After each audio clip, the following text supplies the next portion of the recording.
जिसने एफआईआर किया वही अब अरेस्ट हुआ है और जिसके खिलाफ की थी वो अभी के लिए आजाद है। ये कहानी एक ट्विस्ट भरे प्लॉट की है जहां टेबल्स ऐसे टर्न हुए कि जनता सोच में पड़ गई। ये एफआईआर का जमाना है या पॉलिटिकल चेस बोर्ड। वजाहत खान, जिसने की मई में एक कंप्लेंट फाइल की थी इन्फ्लुएंसर और लॉ स्टूडेंट शर्मिष्ठा पनोली के खिलाफ और जिसकी वजह से पनोली 30 मई को अरेस्ट भी हो गई थी, अब खुद जेल के पीछे है और शर्मिष्ठा मीनवाइल बेल पर फ्री है। तो क्या ये आयरनी नहीं तो और क्या है। कल 9 जून 2025 की रात को कोलकाता पुलिस ने 29 ईयर ओल्ड वजाहत खान को अमहरिस्ट स्ट्रीट एरिया से अरेस्ट किया जब वो लगभग 10 दिनों से भागता हुआ घूम रहा था। ये वही इंसान है जिनकी कंप्लेंट के बेस पर कोलकाता पुलिस ने शर्मिष्ठा पनोली को कम्युनल हेट स्पीच के लिए गुड़गांव से उठाया था। तो अब क्या वजाहत को खुद बेल मिली है या नहीं, चलिए इस वीडियो में देखते हैं। पर मामले इतने सिंपल नहीं रहे हैं और अब टेबल्स बदल चुके हैं। पुलिस के मुताबिक वजाहत खान के खिलाफ कई राज्यों में एफआईआर फाइल हुई थी, जिसमें एक असम से भी था और accusation hate speech and hurting religious sentiments, the very same grounds जिस पे उसने किसी और को गिरफ्तार करवाया था। अब आयरनी का लेवल ये था कि जिसने हेट स्पीच का मुद्दा उठाया था खुद वही उसमें ही फंस गया। तो अब सवाल है कि अरेस्ट कैसे हुआ। वजाहत खान 1 जून से ही मिसिंग था। पुलिस ने दिग्गा और हावड़ा जैसे कई एरियाज में रेड किया पर वो इवेड करता रहा। जब कोलकाता के गोल्फ ग्रीन पुलिस स्टेशन में उसके खिलाफ केस रजिस्टर हुआ तभी से चेस इंटेंस हो गई थी और आखिर 9 जून को पुलिस ने उसे पकड़ ही लिया। और इस अरेस्ट के बाद एक और नया स्टॉर्म पॉलिटिकल गलियारों में उठ गया। वेस्ट बंगाल बीजेपी के प्रेसिडेंट एंड एमपी सुकंता मजुमदार ने ममता बनर्जी सरकार पे सीधा आरोप लगाया कि ये सब स्क्रिप्टेड अरेस्ट था to protect him under state custody. उनका कहना था कि the Mamata Banerjee government orchestrated his arrest through her subservient Kolkata police to ensure his safe and protected custody under the state's wing. तो क्या ममता सरकार वजाहत को अरेस्ट करके उसे प्रोटेक्ट कर रही थी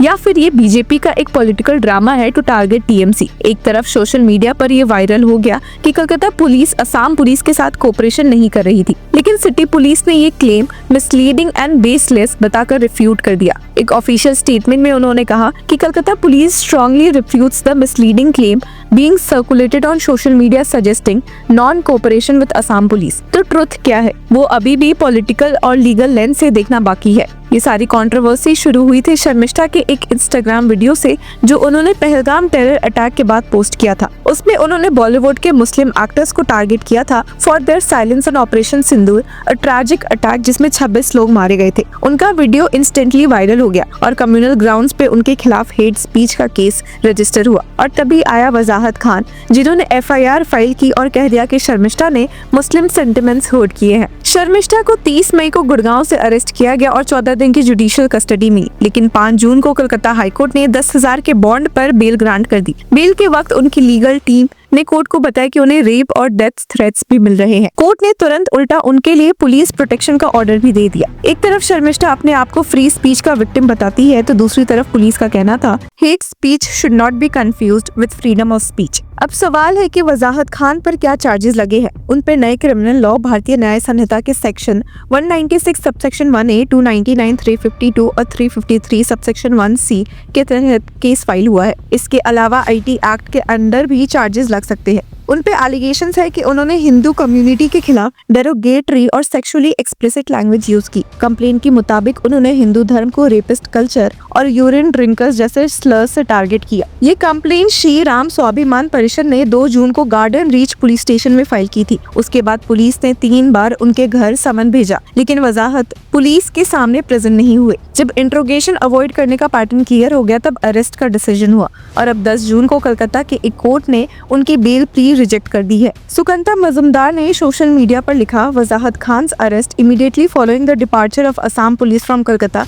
is nothing but a textbook example of Mamata Banerjee's age old politics of appeasement. उनका कहना है कि ये अरेस्ट सिर्फ फॉर्मेलिटी थी और खान को स्टेट के प्रोटेक्शन में देना ही अल्टीमेट एम था। ये बात तब और ज्यादा कंट्रोवर्शियल हो गई जब ये सामने आया कि कोलकाता पुलिस ने असम पुलिस के डिपार्चर के तुरंत बाद ही अरेस्ट दिखाया है। इस केस ने एक और चीज एक्सपोज कर दी, मीडिया और पब्लिक का सेलेक्टिव आउटरीच। जब शर्मिष्ठा अरेस्ट हुई थी कुछ लोगों ने उसे कम्युनल हेट स्पीच कहा, कुछ लोगों ने बोला कि ये फ्री स्पीच का सप्रेशन है। पर जब वजाहत खान खुद सेम चार्जेस में फंस गए तब वही लोग कहाँ गए? क्या हेट स्पीच सिर्फ तब होती है जब एक कम्युनिटी टारगेट हो, और क्या फ्रीडम ऑफ एक्सप्रेशन सिर्फ एक साइड के लिए सेफ है। ये केस हमें ये समझाता है कि एक्सप्रेशन का असली टेस्ट तब होता है जब वो आपके पॉलिटिकल या आइडियोलॉजिकल कंफर्ट जोन के बाहर होता है। तो अब आगे क्या होगा? शर्मिष्ठा पनोली को इंटरिम बेल मिल चुकी है, लेकिन स्ट्रिक्ट कंडीशंस के साथ। उन्हें इंडिया छोड़ने से मना कर दिया गया है विदाउट कोर्ट परमिशन। ₹10,000 का सिक्योरिटी डिपॉजिट भी दिया गया है। मीनवाइल उनका केस अभी भी कोर्ट में है। वहीं वजाहत खान अब पुलिस कस्टडी में है और उनकी बेल रिजेक्ट हो चुकी है। चार्जेस सीरियस है और पॉलिटिकल प्रेशर भी दोनों साइड से हाई है। अगर एलिगेशंस प्रूव होते हैं तो उन पे BNS और IT एक्ट के तहत स्ट्रिक्ट एक्शन हो सकता है। इनिशियली जब उनके खिलाफ कंप्लेन फाइल हो रही थी तो रिपोर्ट्स के मुताबिक वजाहत खान अलिजेडली मिसिंग हो गए थे। उनके फादर सादित खान ने मीडिया से बात करते हुए कहा भी था कि मेरा बेटा सेक्युलर है, हिंदुइज्म को इंसल्ट नहीं कर सकता। लेकिन जब से शर्मिष्ठा की अरेस्ट हुई है, हमें लगातार धमकी भरे कॉल्स आ रहे हैं। सादित खान के मुताबिक उनके बेटे का मेंटल स्टेट भी डिस्टर्ब हो गया था अब्यूजिव कॉल्स की वजह से। कुछ लोग तो ये भी कह रहे थे कि वजाहत का अकाउंट हैक हो गया हो सकता है और जिसके बेसिस पर कंप्लेंट हुई थी वो ओरिजिनल कंटेंट ही नहीं था। पर अब जो हमारे सामने है उससे एक बात तो सच है कि ये कहानी बस एक FIR या एक अरेस्ट की नहीं है। ये कहानी है मॉडर्न इंडिया के फ्री स्पीच, हेट स्पीच और पॉलिटिकल स्ट्रेटजी के कॉम्प्लेक्स इंटरसेक्शन की, जहां एक तरफ कम्युनल हार्मनी के नाम पे अरेस्ट हो रहे हैं, वहीं दूसरी तरफ ये भी दिख रहा है कि कंप्लेनेंट और अक्यूज दोनों ही एक मेज में लपेट लिए गए हैं। तो अगला सवाल ये भी है कि अब किसकी बारी है? जस्टिस का स्केल बराबर तभी रहेगा जब दोनों तरफ के एक्सेस को अकाउंटेबिलिटी से नापा जाए, वरना ऐसे ही कहानियां वायरल होती रहेंगी जहां FIR करने वाला ही FIR के अंदर चला जाता है। तो व्यूअर्स, इस केस में आपकी क्या राय है हमें कमेंट सेक्शन में जरूर बताएं और तब तक के लिए keep following law Chakra. Hello law lovers and justice seekers, welcome to law Chakra. हम आपके लिए लेकर आए हैं कुछ बहुत ही exclusive. Introducing law Chakra prime membership, जो आपको देगा exclusive access like never before. यानी कि फुल इनसाइडर एक्सेस, वो भी बस घर बैठे। यही नहीं, प्राइम मेंबर को मिलेगा access to exclusive interview session with renowned जजेस, लीगल एक्सपर्ट्स एंड लॉयर। ऐसे इनसाइट्स जो आपको कहीं और नहीं मिले। इसी के साथ अगर आप कभी सोचे कि हम कैसे लेकर आते हैं आपके लिए ये लीगल अपडेट्स, तो इसके लिए भी प्राइम मेंबर्स के लिए है हमारे पास एक special sneak peek behind the scenes of law chakra. Brainstorming session से लेकर ब्लूपर्स तक सब कुछ। In short, more content, more update and more analysis. Political legal controversies हो या इन डेप्थ लीगल सेशंस, सब कुछ आपको मिलेगा एट वेरी मिनिमल प्राइस। बनिए लॉ चक्रा की प्राइम मेंबर और अनलॉक कीजिए full potential of legal knowledge. अभी ज्वाइन कीजिए।